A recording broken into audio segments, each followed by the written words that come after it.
Shalom saudaraku yang saya kasihi dalam Tuhan. Salam sejahtera bagi kita semua. Selamat berjumpa kembali dalam program doa dan renungan firman Tuhan pada hari ini. Mari sebelum kita mendengarkan firman Tuhan, kita bersatu hati, kita berdoa. Bapa di surga, Bapa yang kami panggil di dalam nama Tuhan Yesus Kristus, kami bersyukur buat waktu yang indah ini. Kalau kami ada sebagaimana kami ada, semua karena anugerah-Mu. Saat ini Tuhan, kembali lagi kami anak-anak-Mu, kami akan mendengarkan dan merenungkan firman Tuhan. Berkatilah kami anak-anak-Mu Tuhan, berikanlah kami hikmat-Mu, agar kami boleh mengerti setiap firman yang akan kami dengar. Di dalam nama Tuhan Yesus kami berdoa. Amin. Renungan firman Tuhan hari ini berjudul Firman Tuhan sebagai rambu jalan agar kita tidak salah melangkah. Amsal 16 ayat 25. Ada jalan yang disangka lurus, tetapi ujungnya menuju maut. Saudaraku yang saya kasihi, perjalanan hidup ini penuh dengan liku-liku. Ada jalan yang terjal, curam, mendaki, dan kadang penuh dengan duri. Meskipun demikian, kita tidak boleh menyerah atau berhenti di tengah jalan sebelum tujuan tercapai. Untuk mencapai keberhasilan itu, ada jalan yang harus ditempuh. Tentunya, kita tidak boleh asal melangkah. Kita harus membuat pilihan yang benar, serta melangkah di jalan yang benar pula. Saudaraku yang saya kasihi, ketika kita berjalan di jalannya Tuhan, ini tidak berarti kita tidak akan menemukan hambatan. Tetapi ada saatnya di mana hambatan dalam perjalanan itu terjadi akibat perbuatan kita sendiri. Jadi kita memerlukan rambu jalan agar kita tidak salah melangkah. Rambu-rambu jalan dalam perjalanan kekristenan adalah firman Tuhan. Oleh karena itu, bagaimana kita akan mengetahui tentang rambu perjalanan kita, sementara kita tidak mau mengerti dan memahami firman Allah?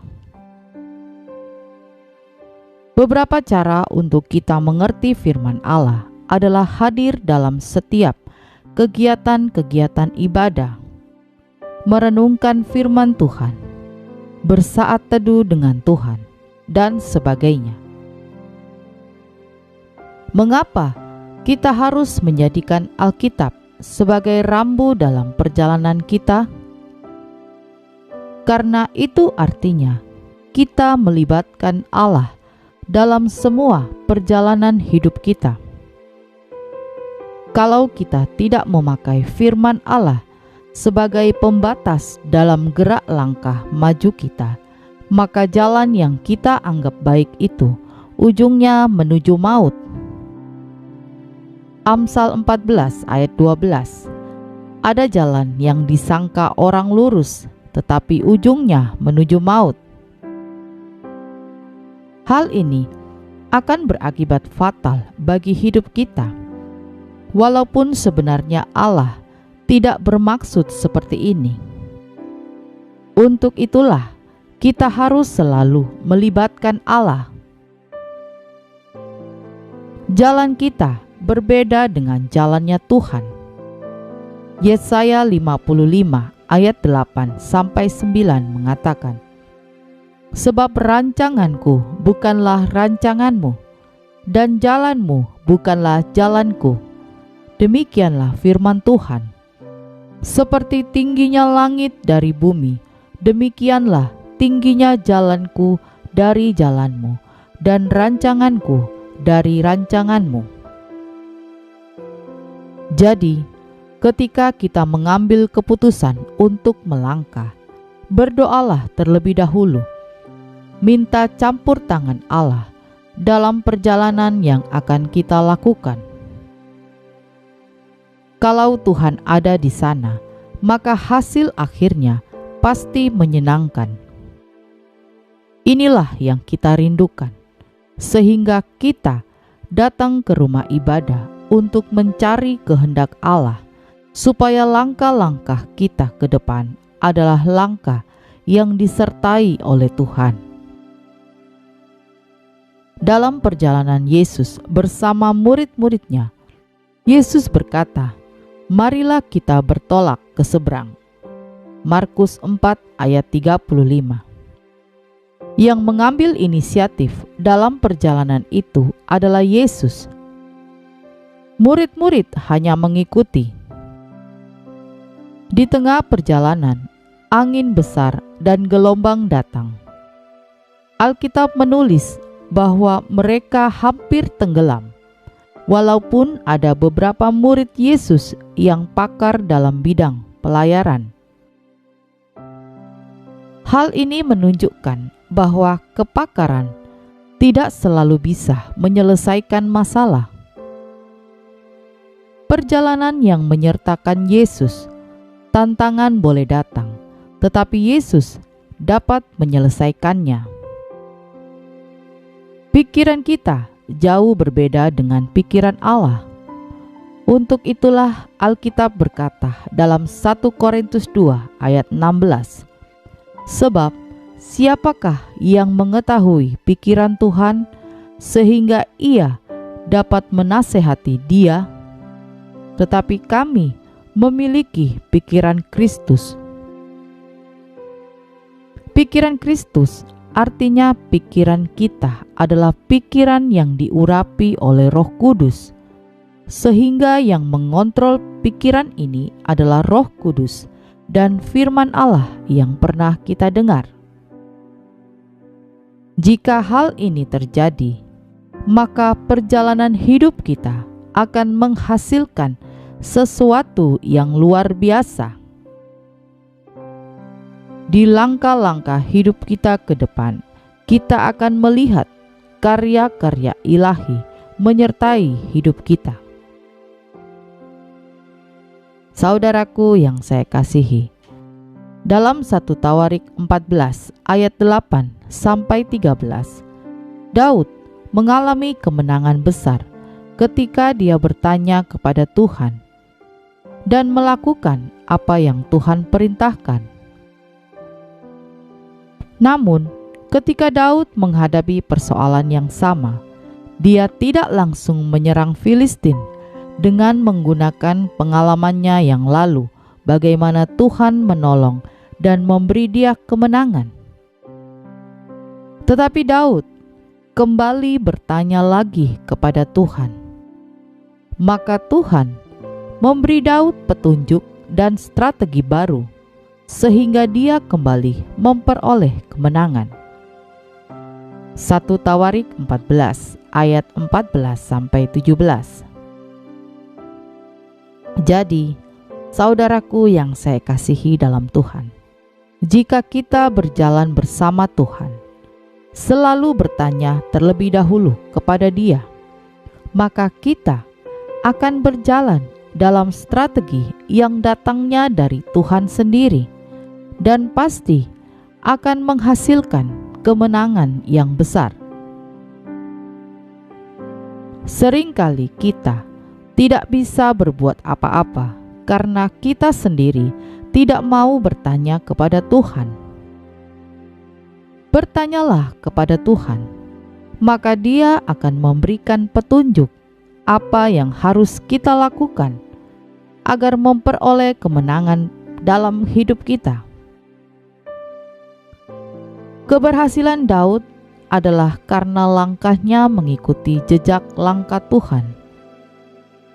Jika kita melangkah sesuai langkah Tuhan, kita akan melihat kenikmatan, keberkatan, dan keberhasilan menjadi bagian kita, karena ini adalah janji Tuhan. Di luar Tuhan, kita tidak dapat berbuat apa-apa. tetapi bersama dengan Tuhan, kita akan melakukan perbuatan yang luar biasa. Israel mengalami pembelaan Tuhan karena mereka berjalan bersama dengan Dia. Keluaran 13 ayat 18 sampai 21 berbunyi demikian.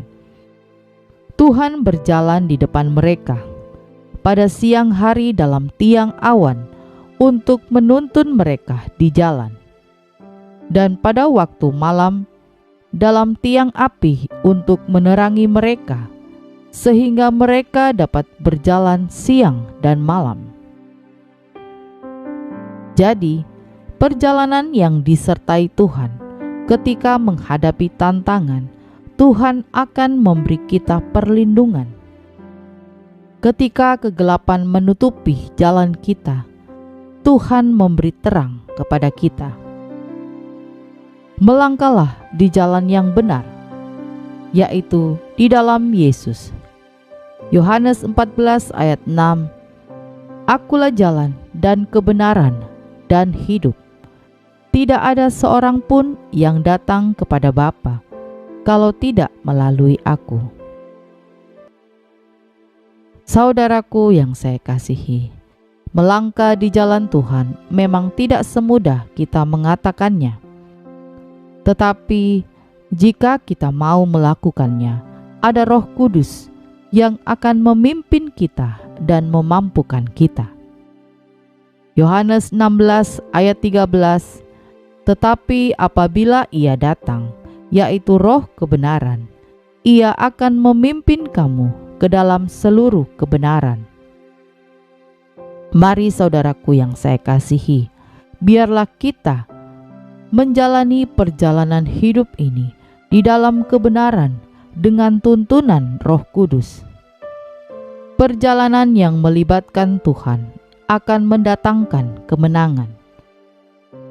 Tuhan akan memberikan terobosan baru dalam hidup kita jika kita melibatkan Dia selalu di dalam perjalanan kita. Setiap gunung-gunung persoalan yang ada di depan kita akan dibuat rata oleh Tuhan, sehingga perjalanan kita menjadi perjalanan yang penuh dengan harapan dan akan menghasilkan kemenangan besar.